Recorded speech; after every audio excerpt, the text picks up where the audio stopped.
નમસ્કાર ખેડૂત મિત્રો, આજે આપણે એક પ્રગતિશીલ ખેડૂતના ખેતરમાં આવેલા છીએ કે જેમને તેમના ખેતરમાં અનમોલ 444 નંબરના દિવેલાનું વાવેતર કરેલું છે. તો તેમના પાસેથી જ આપણે માહિતી મેળવીએ કે તેમને આ દિવેલા વાવવાથી કેવું લાગ્યું.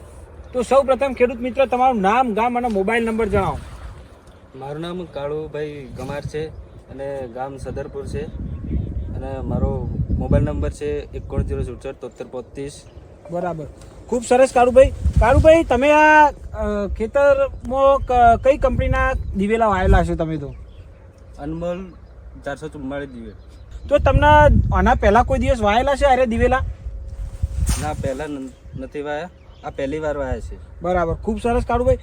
કેવા લાગ્યા દિવેલા આ તમને? અને એ માળા આમ સારી છે અને પહેલાં કરતાં આમ 20-25% જેવું સારું લાગે, રિઝલ્ટ મળે એવું લાગે છે.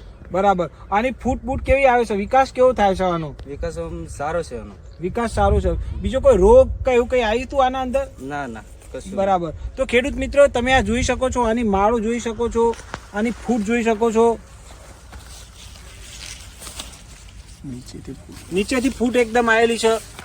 ખેડૂત મિત્રો, તમે જોઈ શકો છો, આખું ખેતર એકદમ ભરાવદાર ભરચક દેખાઈ રહ્યું છે. રોગ પ્રતિકારક શક્તિ સારી છે, એકદમ ડાળીઓ ફૂટેલી છે. બીજા કોઈ ખેડૂત મિત્રને સંદેશો આપો હોય કે આ દિવેલા વિશે, તો શું કહી શકાય તમારે?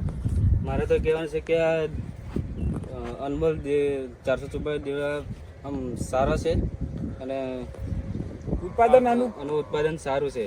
બરાબર, અને આ વાવવું જરૂરી છે. બરાબર. તો ખૂબ સરસ.